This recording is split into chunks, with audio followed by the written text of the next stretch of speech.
And with no further ado, I'd like to bring up Chad, who's going to be speaking on steps 6 and 7. Let's welcome Chad.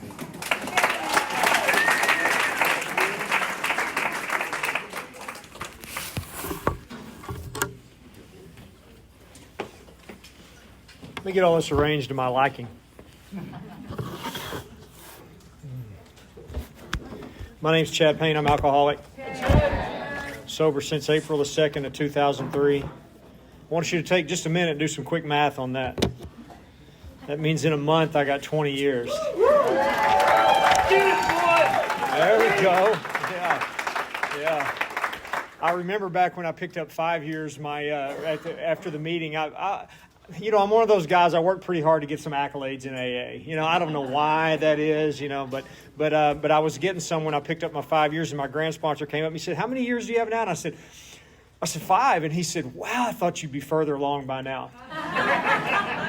And that's what a guy like me needs, But that's what I'm thinking right now as I'm about to pick up this 20-year chip, and I'm thinking about it. Wow, I thought it'd be further along by now. This is your after lunch 6 and 7 talk, otherwise known as nap time. And seriously, if any of you do find yourselves starting to fade, trust me, I understand. I've done some fading and some very interesting AA talks. So if you got to get up, move around for a minute, that won't hurt my feelings a bit. It's a basket. My home group is a Design for Living group. We meet in Neptune, New Jersey on Sunday nights at 7. And then I also have an online home group. It's a big book study, primary purpose group, and we meet Wednesday nights at 7:30. So if you're interested in either of those, let me know and I'll give you the information for them. Andy, where are you? Thanks, buddy. Thanks for asking me to come do this. It's an honor, and thanks for the secret recommendation from over on the other end of the room there. This is really cool to get to be up here, and then thank you to everybody that's doing the work behind the scenes for this. Thank you again. Let's do that one more time. We had a good lunch, and there's a lot that goes on at these, a lot that goes on behind the scenes. And as one of the speakers, you kind of get to stand up here and everybody gets to say all these nice things to you, and that doesn't always happen for the people doing the real work, so thank you.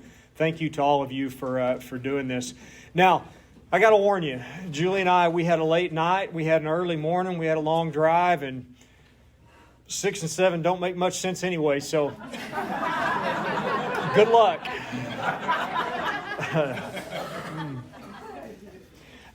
Let's see. I'm going to start out talking a little bit about me and then move into these steps in a minute. I come from a loving family, but we're dysfunctional. We're definitely a dysfunctional family, and I know that's true because 5 out of 6 of us either are currently or at some time in the past have been members of 12-step fellowships. 5 out of 6. That's pretty impressive, And number 6, it's questionable. I know there's a fellowship for him too. But I certainly wasn't abused, and I was loved, and I did pretty well as a kid up until about 6th or 7th grade is when it started to get on me a little bit. That's when I didn't know it was happening.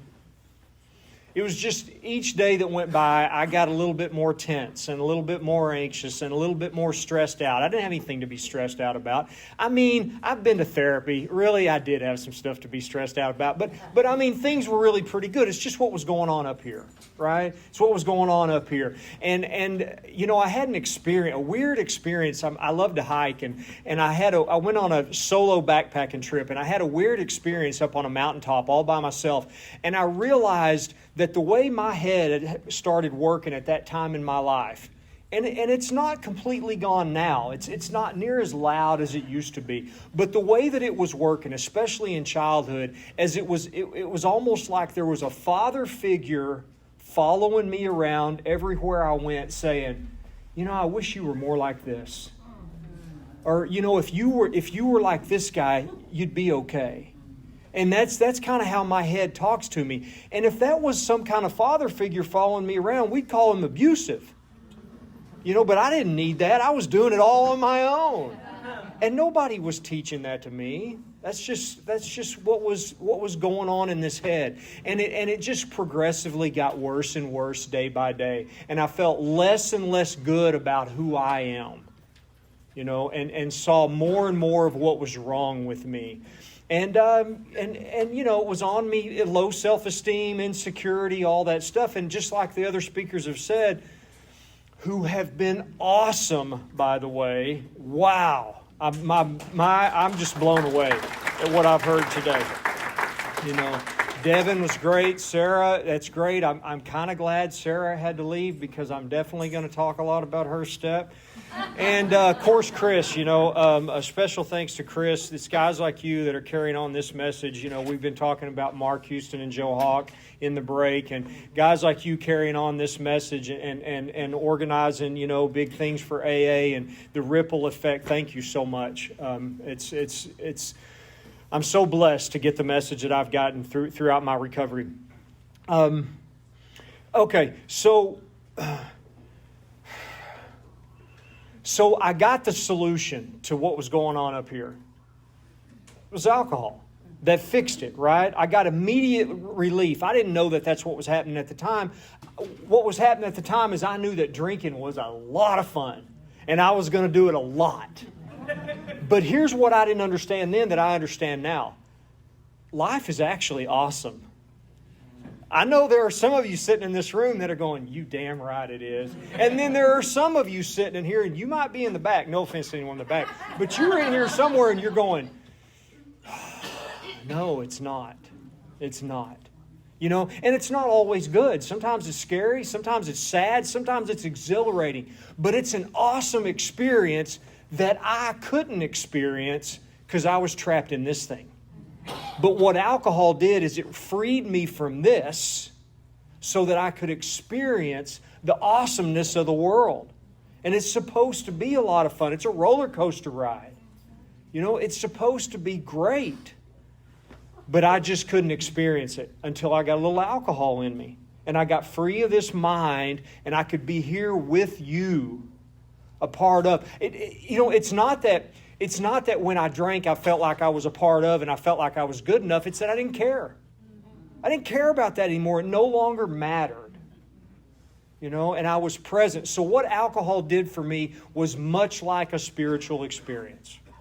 Right, Devin? Much like that spiritual. Absolutely. Yeah. That's what it did for me. And it's interesting, because that's not actually what makes me alcoholic. And you're going to hear speaker after speaker talk about that. And we have, so much of us have that experience. But I also worked in a high school for about 15 years. I was a teacher, and it's one of those schools where you only get in if you got kicked out of your school. You guys know about that school? I worked in that one for a long time, and I worked with a lot of teenagers. And so many of the teenagers that I worked with, they had this problem. They weren't comfortable in their own skin. They get a little substance in them, and they feel a lot better about themselves. Does that make them all alcoholic? No, not necessarily. Some were. Yeah, some were. We're saving a seat for some of my students, but not all of them. No. So then what is it? What is it that makes... Well, I'll tell you what makes me alcoholic. Once I put it in my body, I lose control over what's going to happen next. Sometimes it looks like I'm going to have a couple. That's the plan. And then I overshoot the mark a little bit. But it doesn't always look like that. Sometimes I say, Andy, let's get drunk. Right? Like I have no intention of drinking a couple. It's like, let's go get drunk. But I still have the idea we're going to have a good time. What I really should say is, hey, Andy, let's go to the bar and we'll get drunk. And then I'll hit on your wife and you beat me up. And then they'll throw me out and I'll peel out in the parking lot and hit a parked car and get arrested and lose my job and get kicked out of the house. How about that for a good night? So my point is once I put alcohol in my body, I lose control. I lose control, Like I'll tell you a quick story. I came home from a construction job one night, and this is while I'm still married, still living at home, and I've got a little daughter there playing in the floor. And on this night, my wife and I were getting along, which was rare, because when she got pregnant, we both decided to quit drinking, and she did. So we fought a lot, if you know what I mean, right? Yeah. But not this night. This night we're getting along. My daughter, she's playing in the floor, and my wife says, hey, go get us something to eat, and I'll put Abby to bed, and then when you get back, we'll finish watching this movie. Okay, cool. I'll do that. As I'm walking out the door, I look back in and say, I'll be back in about 20 minutes. You could have put a lie detector on me and said, Chad, you swear to God you'll be back in 20 minutes? I would have said, yes, absolutely. We're not even fighting. Yeah, I'm coming back. And I would have passed with flying colors. And I'm going to get us something to eat, and I get this idea. You know, tomorrow, my wife, she was in college. She'll be in school. I'll get my daughter up and get her ready and have a little quality time with her because I've been off on a construction job, right? I'm back home now. I'll have a little quality time. Then I'll take her to daycare. And then I'll go pick up my buddy Michael, and you know, I got a four-wheel drive. I'm a country boy from Oklahoma. If you can't tell, I'm not from here. So what we do is we drink, and we take a four-wheel drive pickup, and we go get in the mud, and then we go shoot guns or something like that. It's a good day, right? And that was the plan. So I go get something to eat, and then I think, you know, I'm going to stop by his house and just let him know I'm coming to get him tomorrow. Well, I stop by his house, and he answers the door, and they're in there drinking, right? They're having a good time. They're partying. He says, come on in. No, I got to go, man. I got tacos in the truck. I'm going home to watch a movie. And he says, well, just come in and say hi just for a second. All right, I'll come in for a second. While I'm in there, I have a drink. Well, next thing I know, it's midnight. Oh, no, I can't go home now. If I go home now, I'll be in big trouble. Some of you are thinking, yeah, that's good sound logic, right? Next thing you know, it's daylight. The sun's coming up. Like, buddy, we got to get out of here, man. She's going to come find me, and there's going to be a big fight. Somebody's going to call. We got to go. So what happens is my 20-minute trip to get tacos takes 2 weeks. But it's not like I come home in 2 weeks. It's like 2 weeks later I get caught sneaking my golf clubs out of the garage at 4 o'clock in the morning. You know, and that's how I showed up as a father and a husband. And that's what happened. You know what the problem is? I can't go home and keep drinking. So home's out of the question. Because once I start drinking, then anything that stands in the way of that's got to go. Right? Fast forward a little ways down the road there, and I had a bad wreck. Like Devin so well explained this morning, that alcohol problem is just one problem that I have. I have a much bigger problem, and it's a mental problem. It's insanity. You know, I've got a really good reason not to pick up that first drink, and I still do it, right? I had a bad wreck. I ran off the left side of the road. I'm so glad I didn't kill somebody driving a big old pickup truck like we do down there. And I broke a bunch of bones, and I spent about a month in the hospital. And my big crazy family showed up. You know, I know at one point my dad was in the hospital room with 2 of his ex-wives and his wife.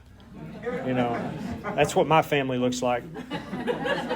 And I'd pushed them all out of my life, you know, because they didn't fit. They didn't fit in my lifestyle. But they all showed up. You know, they showed up, and we had that moment. I had that moment with many different family members where I looked them dead in the eye and said, you know, we all know exactly how. This was just the straw that broke the camel's back, you know. There had been many events leading up to this wreck. And we all knew why I had the wreck. You know, I was under the influence, and this was happening all the time. And this was enough, and everybody was clear, and people were really relieved, even though I was pretty beat up. You know, I had a broken pelvis and hip and shoulder and jaw and busted up head, but I was alive, and they were kind of like, finally, you know, Chad's come to his senses. You know, and I looked him in the eye, man, I'm done. I'm not drinking anymore. I quit for good. I'm going to fulfill my potential. I'm going to be a good father and a good husband and a good son, and going back to school, I'll be good. I'm going to quit. I'm done with this. My dad cried. I cried. It was the weirdest thing ever, you know. 2 days. That's how long I lasted. 2 days, and I was out all night drinking and partying again.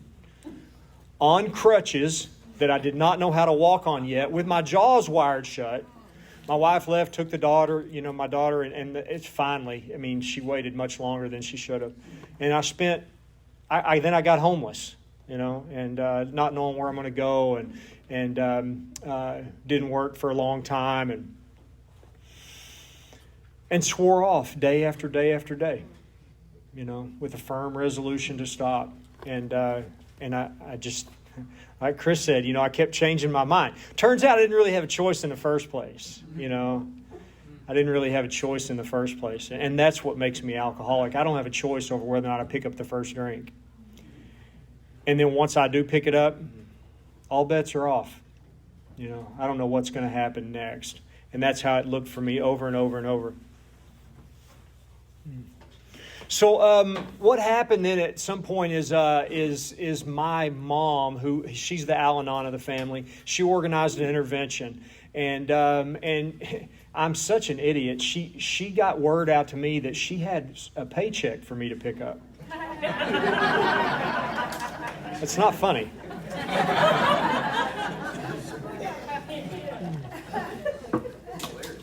I hadn't had a job in like 2 years, But just in case, by some chance, there's a check there, I really needed it. So I showed up. Now, any of you guys ever been part of an intervention?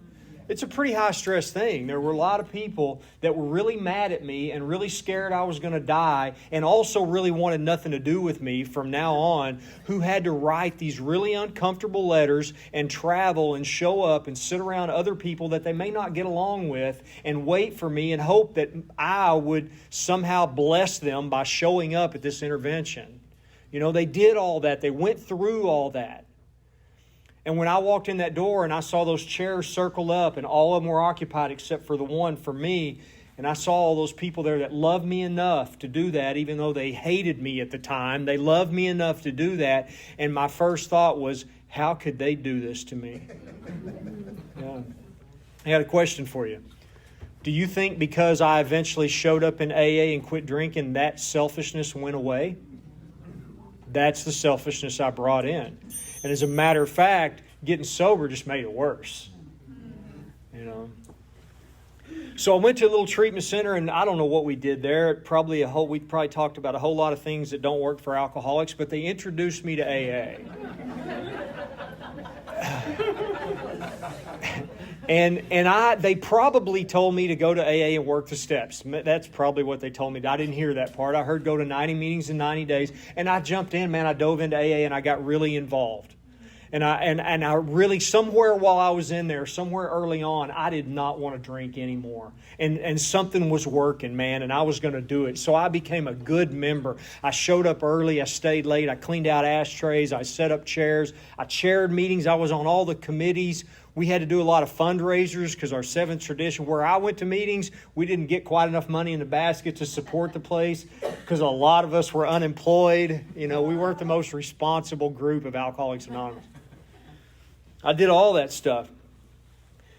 I put my heart and soul into being a member, and I stayed sober, but I stayed sick. I stayed sick. And a few months into that, close to a year into that, I was about done with you guys. I love the way Chris puts that. It's like, oh no, not this guy again. I can't handle it. It's a good time for a smoke break. You ever feel the urge for a smoke break when this guy's sharing one more time? And I was about ready. I was about done with AA. And I was on my way out. When I look back on it, I was on my way out. I changed home groups once or twice. And then one night I'm chairing a meeting, and this guy shows up from out of town. And I was going to, do the right thing and talk to him for a few minutes after the meeting. And that few minutes turned into a couple hours. And what he did is he, out on the steps of that meeting with almost a year into sobriety, he 12-stepped me. He helped me to understand what was wrong with me, what I just talked about with you, how hopeless my condition was. He laid that all out for me based on his experience. And I can tell you, it was disturbing. I love the way Devin put it. It's not good news. It's not, And he let me sit there quietly for a while and kind of take it all in. And here's the disturbing realization that I had. As arrogant as I was, I started to realize that I was going to be just like the rest of those people that I saw come in for a while and then leave and drink again. Like up until that point, I was just under the assumption that, I'm sober. I'm not ever going to drink again. But in that talk, I realized that it was going to happen. It was about to happen. Not only was it possible, it was about to happen. And he let me sit with that for a while. And then he said, Chad, I think I know what you need. It's like, oh yeah, Dave, what do I need? And he said, I think you need a spiritual awakening as a result of the 12 steps. Oh, you mean that reading that I have read so many times at the beginning of all these meetings that I have it memorized? Those steps. Yeah. So we worked those steps, and I had an amazing experience, and it saved my life. It saved my life. Fast forward a few years, and I moved that was in Oklahoma. I moved down to Austin, Texas, and I met Charlie and Katie. Charlie's my sponsor, and spent some time with Mark Houston, and got to be a member of Primary Purpose Group, and we talked a lot about the Big Book, and those teachers brought this book alive for me in a way that I had never experienced. We talked about actually finishing all your amends. It was a new one on me. You know, even those ones that I was probably never going to run into those people, even those, got to go find them. We talked about that. We talked about an ongoing inventory, continuing to write inventory as the need arises, periodically doing that. And how that it wasn't just about because I had a resentment that was eating my lunch. It was because it's an opportunity to continue to grow. And that's what I want in AA, is to continue to grow. We talked about what Mark would call the strict spiritual disciplines of steps 10 and 11. And we came up with a simple program of action on exactly how to practice those disciplines. And it changed my life, And then we came up, I learned a very, like Devin, again, I keep talking about you, buddy, it's great, a clear, systematic way to lay out the problem of alcoholism to a new guy, which, by the way, is the most valuable piece of information I've ever been given. Because that's what motivates me to continue to do this stuff that we don't want to do. And then the next thing was get out there and carry this message. Where I came from, we said that's attraction rather than promotion. That's our public relations policy. That is not our 12th step policy. What I was told is, Chad, do you want to experience the gift of carrying this message? Yes, I do. Well, here's a good idea. Sit around in your home group and wait for someone to ask you to sponsor. Well, when you put it that way, and so what I did is I got out there, man. I got out there and I went to the places where they were, where the new people were, and I got to go into all these facilities and carry this message and get some sponsees. And wow, turns out that's the answer to alcoholism. To carry this message from a state of surrender. That's the answer. Now, here's the such a powerful thing that I learned from my sponsor and these other people. The problem is alcoholism, this hopeless, fatal condition that I suffer from. The solution is a spiritual experience. But I can't have a spiritual experience because I'm blocked. And here's what blocks me. I have a sick relationship with life. It's not really a relationship with life. What I have is a relationship with the way I think life should be. And I'm obsessed with it. I'm obsessed with my preferences. That's all I think about all day long, is how it should be. And what happens in the process is I miss life. And I love the way Sarah kept talking about this is God's will. You know what God's will is? It's what is. But I can't experience that because I'm constantly thinking about what should be. And that's where I am all the time. That's where I live. That's what's going on in here. And I'm obsessed with it. I'm constantly trying to arrange life to suit me. That's the job that I have given my mind. And it's not qualified. And I think sometimes I stand up here and I bash my mind for thinking. I gave it a job. I said, okay, look, here's what I need you to do. From now on, I need you to arrange life in a way where I don't ever have to experience any discomfort or any pain or any inconvenience. Can you handle that? And my mind's been trying ever since. And it's heavily overworked. Heavily overworked. That's not its job. Its job is to solve little problems, not to arrange life. So what happens for me is that the book calls it playing God. And I can't experience God while I'm playing God. And I've got a whole set of character defects that are in place to arrange life in a way that suits me. Manifestations of self. And like Chris just talked about, we look at these manifestations of self, and that's what I love. I love talking about going deep into this inventory process and really looking at, yes, absolutely. Do we throw down a 4-step and confess stuff? And is that a big part of the path to freedom? Absolutely. But what I want to get down to is manifestations of self that are blocking me from experiencing the power of God. That's what I want to be looking at in this inventory process. And I put that stuff on paper, I admit it to me. And then I sit down with one of you and I admit it to you. And now we're getting into what I'm up here to talk about, which is admitting this stuff to God. That's what I'm about to do. So after this fifth step, it says we go home and we get quiet for an hour. It seems like a long time.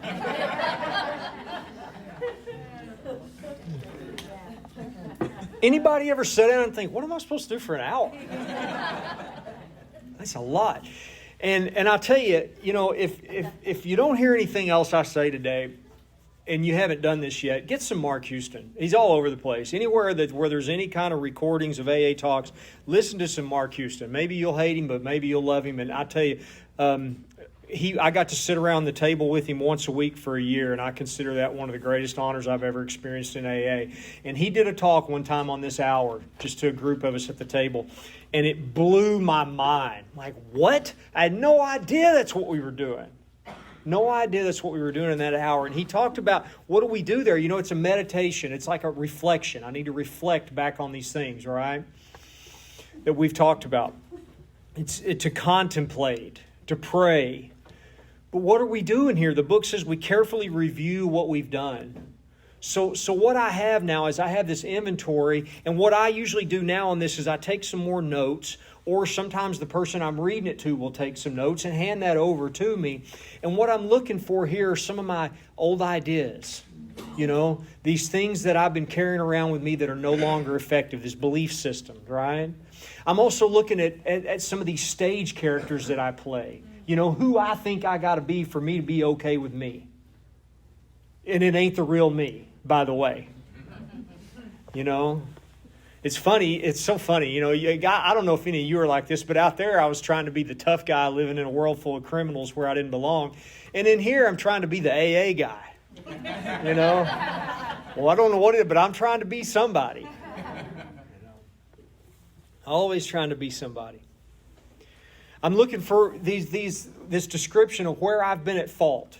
What has my behavior been, and that showed up in the fourth column, and in the harms that I've done in this conduct inventory, and how I've acted when I've been scared, in self-reliance and all those things. I'm looking for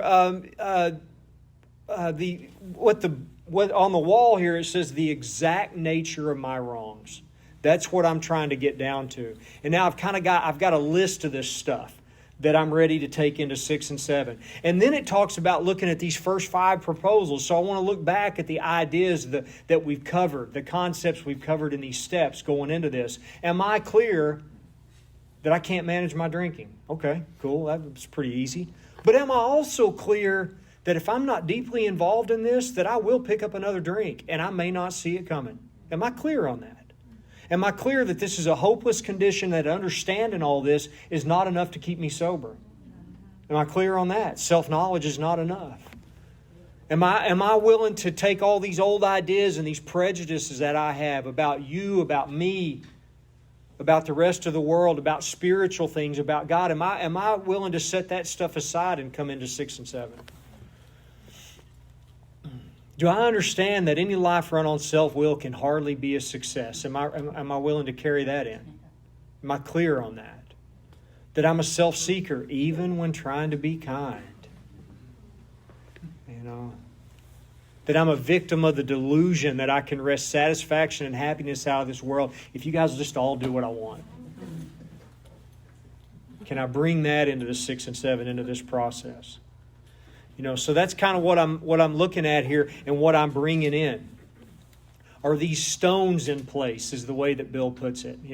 This foundation stone of willingness. Am I still willing? Am I really willing? What's my willingness look like in this moment? This cornerstone of belief or willingness to believe. This keystone, this decision to quit playing God. Can bring that into 6 and 7. And then it says, if we've answered these questions to our satisfaction, now here we go. Here we go. My buddy Mike, that's who you're talking about there. He likes to say that 6 and 7 are like step 3 with teeth. Because in the third step on pages 60, 61, we're talking about each person. We're talking about most people. Now we're talking about me. I have had this shoved in my face for a few hours of the failure of self-will in my life. So now I'm coming into this deal I made in the third step with all new awareness. Is this stuff really objectionable to me? Am I convinced that my life, not any life, but my life run on self-will is a failure? Am I convinced of that? This new willingness that I'm now bringing into this process. Is this stuff objectionable? And what I found is that God doesn't remove what I don't surrender. Right? And I can't surrender what I don't see. And I've been running around on programs that I'm asleep to. And I don't know why I'm acting this way. But thank God for this process of 4 through 9 that helps me to get clear on this. And then living in 10 and 11 and really starting to see this stuff that's blocking me. Thank God for this process. How many times do we hear people say, "No, I got to write a 4-step"? What's happened over the years is I've started to look forward to these opportunities to write inventory because I know what lays on the other side, and it's more freedom. It's more freedom. And that's what I'm looking for. So now it asks me an interesting question. It says, are we now ready? Are we ready? Well, of course I'm ready. Of course I'm ready to get rid of these character defects. What, are you kidding me? I always looked at that and I was like, why wouldn't I be ready? Like, have you been watching what my life looks like? And I'll tell you, I had such a big awakening listening to Bob from Minnesota, and I'm sure some of you have heard him say this, but he said that if you were to open him up and look inside, if you were to open me up and look inside, you would see that a lot of these character defects are not filed under problems. They're filed under answers. How am I supposed to cope with life without these character defects? I need them. I need them because they are how I manage my life so that I don't have to experience discomfort or inconvenience or certainly pain. I don't ever want to experience that. And I need these. So what I've been trying to do is manage them. I've been trying to manage these character defects. See, I'll give you an example. Dishonesty. That's a pretty simple one, right? I've got to learn to be who I really am so that I can connect with you on a deep level. But I need that dishonesty because I can't show you who I really am because then you may reject me. You know, what about lying? There's another one. Man, this lying, nobody trusts me. I got to stop lying. But I need lying because that's how I stay out of trouble. But, you know, let's get really personal. Here's a big one in my life, and the witness to this is sitting right over here. Rage. I know rage is killing me, man. I feel terrible when I act out in rage. But when you're coming at me with something that makes me so uncomfortable and I can't handle this fight anymore, if I throw a pan across the living room, I can shut down a conversation. And yeah, I've done that. Well into sobriety. Yeah. Here's another one I'm dealing with right now in this moment. Avoidance. I'm not getting done the things I need to get done. But you know what happens when I get really overwhelmed and I'm afraid to make a decision? Then I need avoidance. We'll scroll through this phone for a little while. We'll deal with that later. Too uncomfortable right now. And I don't even know what's happening. I just know that, dang, I've been on my phone for a while. It's distracting. No, I'm avoiding. That's what I'm doing. See, so that stuff is really messing up my life, but there's a part of me that says, no, you need it. So am I really ready? Am I ready to let God remove the stuff that I'm saying is objectionable? Well, I don't know. And then I find myself in a dilemma. Remember that dilemma we were in with alcohol? I'm in that dilemma with character defects. I can't live with them. I can't live without them. Yeah, there we go again. So it's all about manage versus surrender. What I want is relief from consequences. But then I'm starting to transition into somebody who wants freedom and a relationship with God. And that's where I find myself in these steps.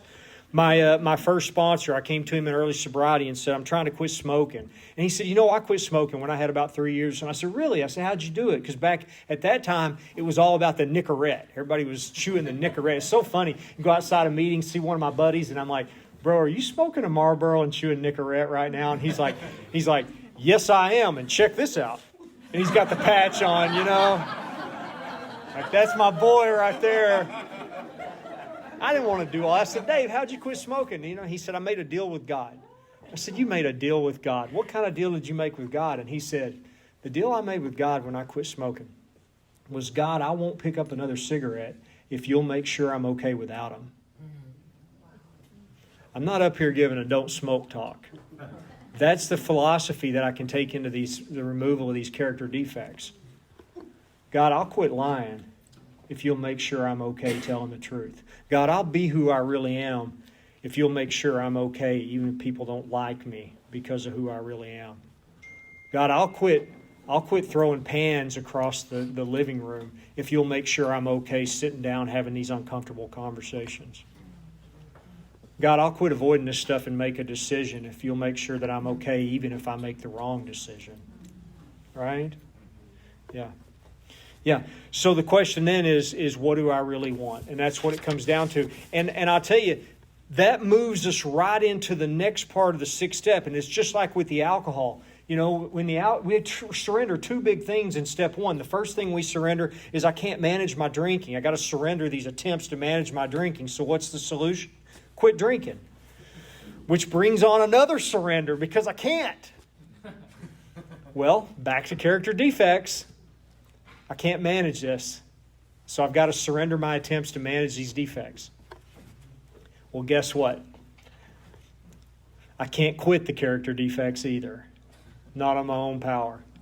Any of you guys ever did that experiment in early sobriety where you're like, okay, I'm not going to lie anymore. And then by 10 a.m., you're like, damn. That's number 4, Yeah. So what that means is I've got a serious piece of business with God. Really got something to work with here. I used to hear people talk a lot about working on their character defects. Some of you are laughing because you tried that, didn't you? Yeah. Yeah, that doesn't really work that well.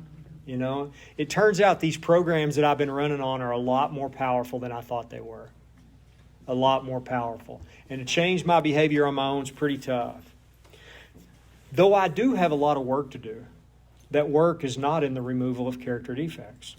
I do a lot of work in step 4, step 5, to become aware of this stuff. I do a lot of work in steps 8 and 9, in cleaning up the damage that are caused by these character defects.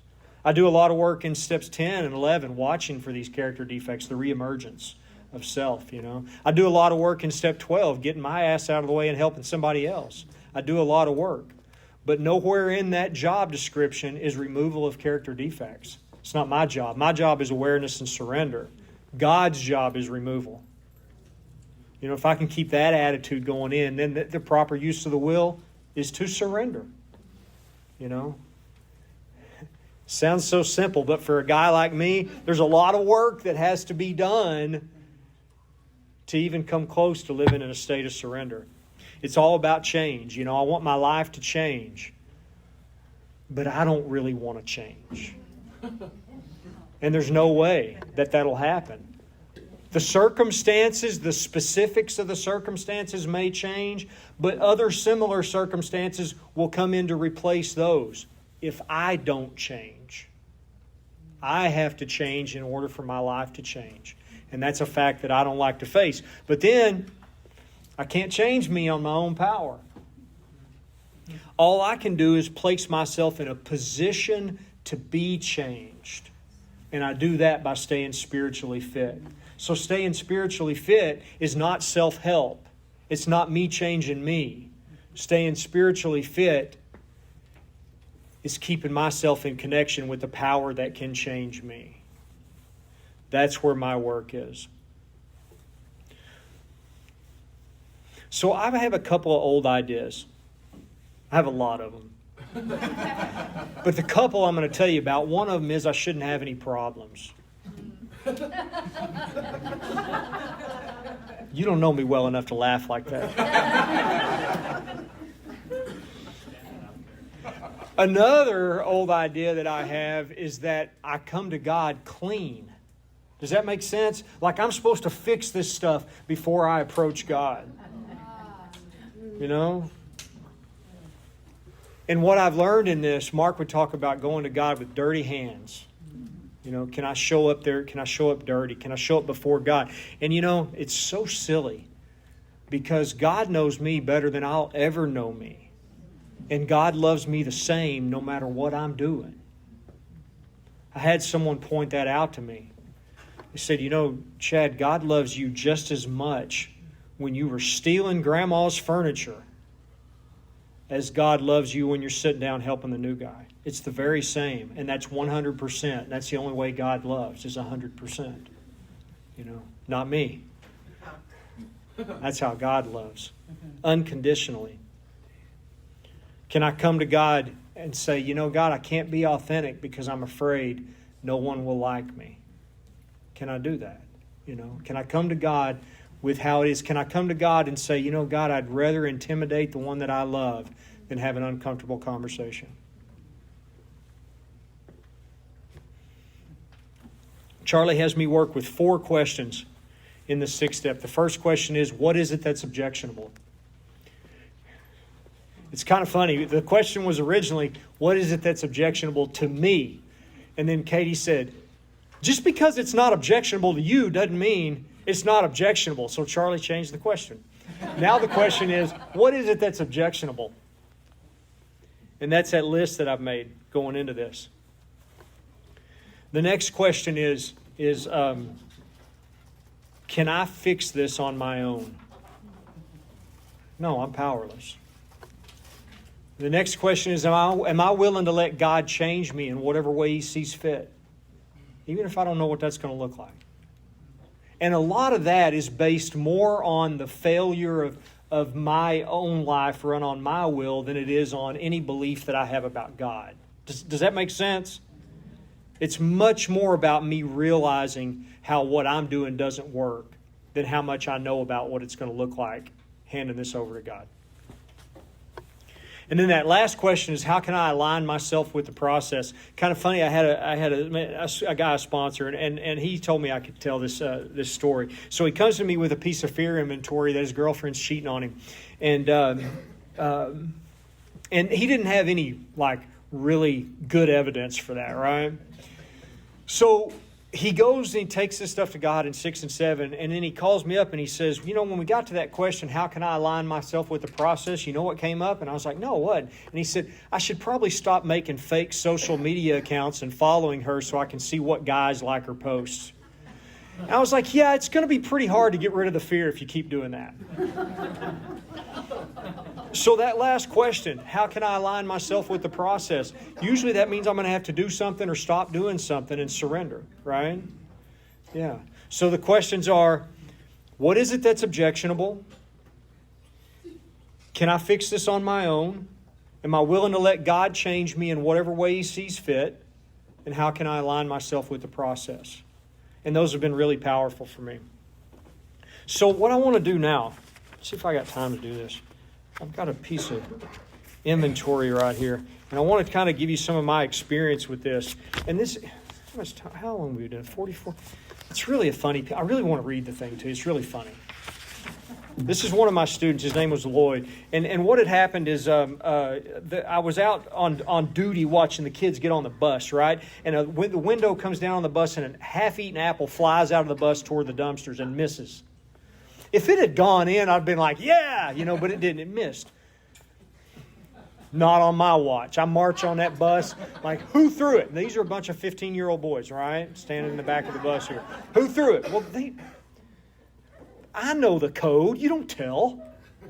You don't fess up to that, and you certainly don't tell on any of your friends, but I demand to know who threw it. The bus driver's like, hey, we got to go. I'm like, who? And this one kid, he's looking at his phone. Well, hell, he's nervous, because I'm raising my voice. Put your phone up. And then this kid, Lloyd, he goes, dude, you don't have to put your phone up. He can't do anything.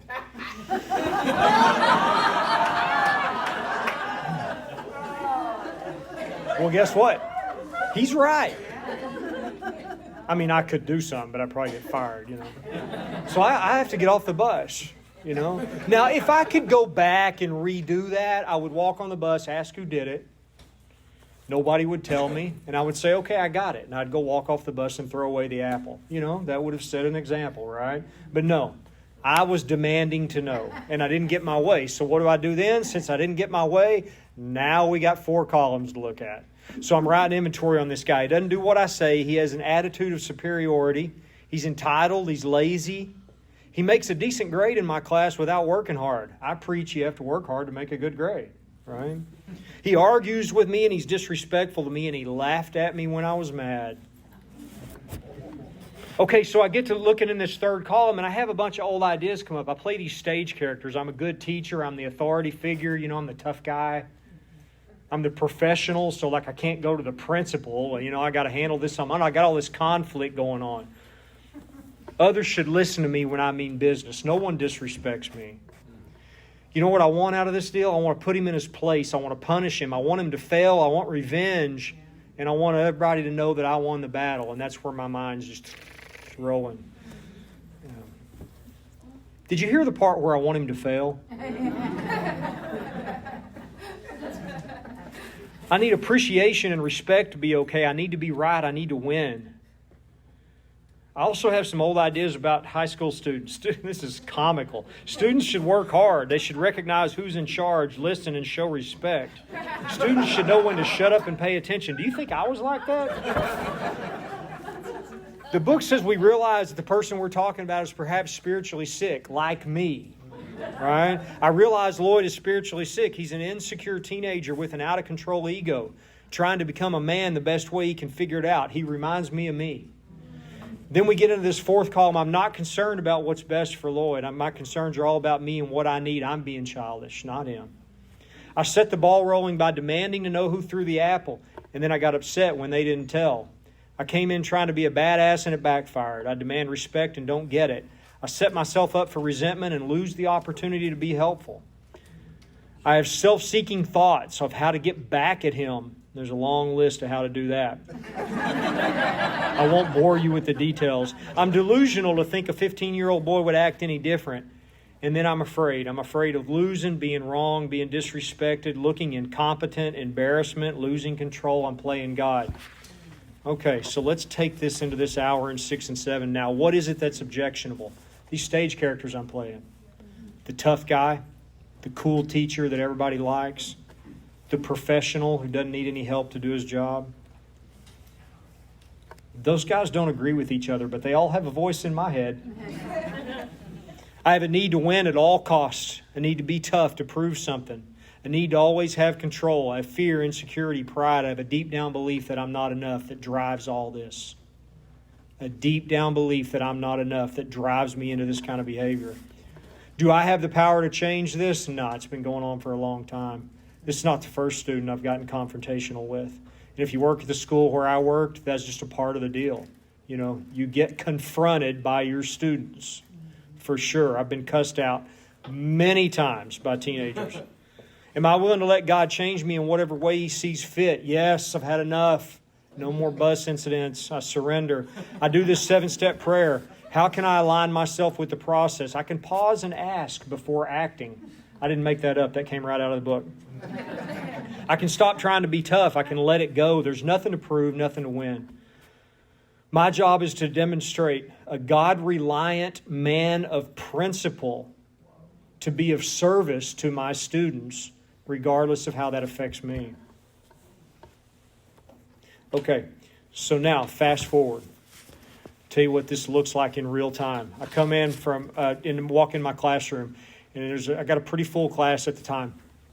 It's right after lunch. There's always drama in the cafeteria, and they're always talking about it after lunch, right? So I come into class, and they're rowdy. And I'm like, hey, guys, let's settle down. Let's have a seat. You know, I got something for us to do. And they're ignoring me. I have a button right here that says, do not ignore me. And they're pressing it, right? Do not ignore me. And I'm ready to get confrontational. And then something hits me.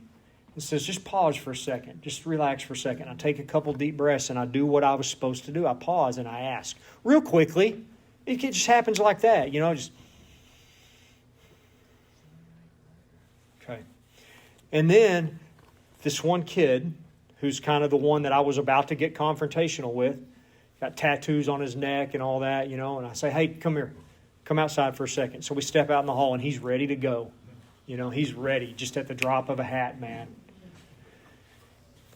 And I say, you know, Preston, when you ignore me, I feel disrespected. And you just see it all just kind of, his face just falls and he looks down. He says, man, I'm sorry, Mr. Payne. I don't mean you any disrespect. Now, we had a relationship. I have a relationship with my students. You know, this wasn't a kid that didn't know me at all. And when I said that to him, it hit him hard. You know, these kids, I tell them my story. You know, we relate on a deep level. So when I said that, it hit him hard. So we go back in class, all good, carry on. A couple days later, I come in class. There's been more drama in the cafeteria, and it's rowdy. And I'm like, guys, let's sit down. Come on now. Well, guess who steps up and has my back? He says, sit down, guys. Let's go. You know, and he handles it. And then I can go on and do my job. I'm not telling you that the solution to this is tell the tough kid that, you know, that, hey, it hurts my feelings when you disrespect me. What I'm saying is, in that moment, I had a different tool. And that tool was inspired in that moment where I paused and asked before I got in somebody's face. And that's a result of what one of my sponsees calls real-time 6 and 7. You know, carrying this stuff in with me.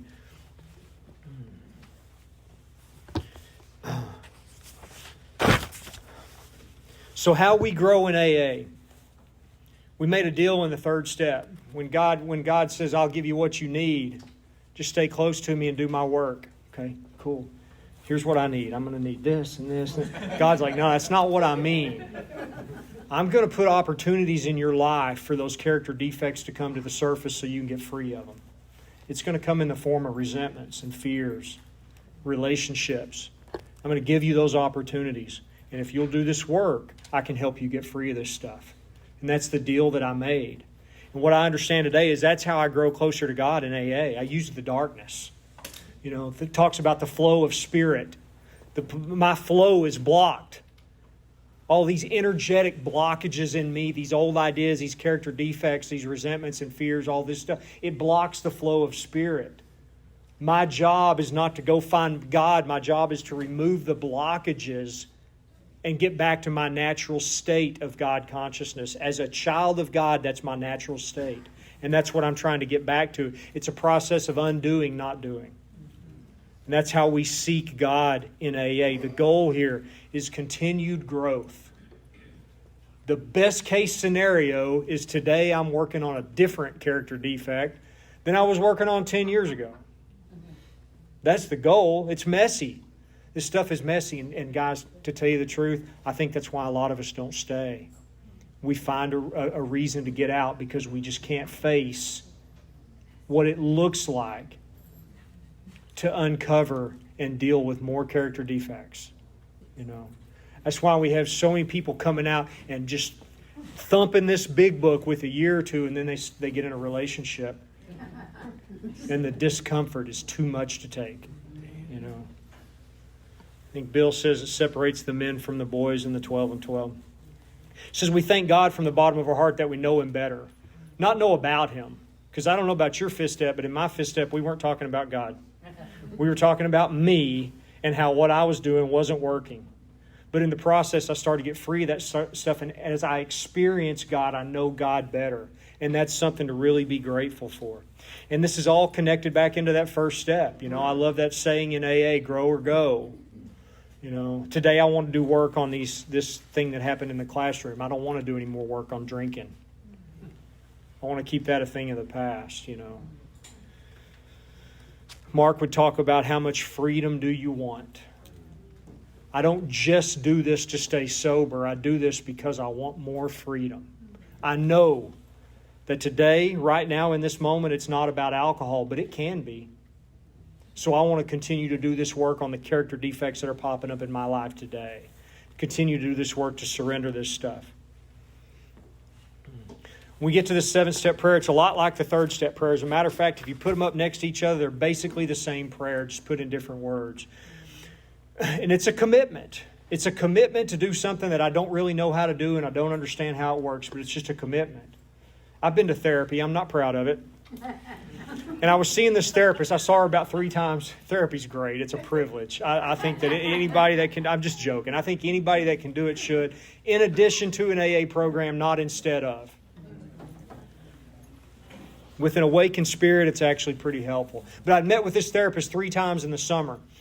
And she said, okay, I think we can do some work here. I said, cool. All right. She says, I'm going to need you to commit to come see me once a week for however long. And I said, okay, cool, but here's the problem. I teach up in Round Rock, and you live in South Austin, and that's about an hour-and-a-half drive, and you're only open like 3 afternoons a week, and I can't. And she goes, no, I'm just asking you to commit. And I said, well, I mean, I can't take a day off just to come, every week. And she said, stop. I'm not asking you to figure it out, Chad. I'm asking you to make a commitment and then let God open some doors. Oh, okay. I commit to do this work with you. And it worked. I did 2 years of it. When we get to this 3rd-step prayer and this 7th-step prayer, we're asked to make a commitment to do something that we don't understand and we don't know how to do, except just take the next step. But we can still make that commitment. So, when we get to this prayer, we close Primary Purpose Group with this. I love this prayer. And I'm going to say this prayer in closing. My Creator, I am now willing that you should have all of me, good and bad. I pray that you now remove from me every single defect of character which stands in the way of my usefulness to you and my fellows. Grant me strength as I go out from here to do your bidding. Amen. Thank you.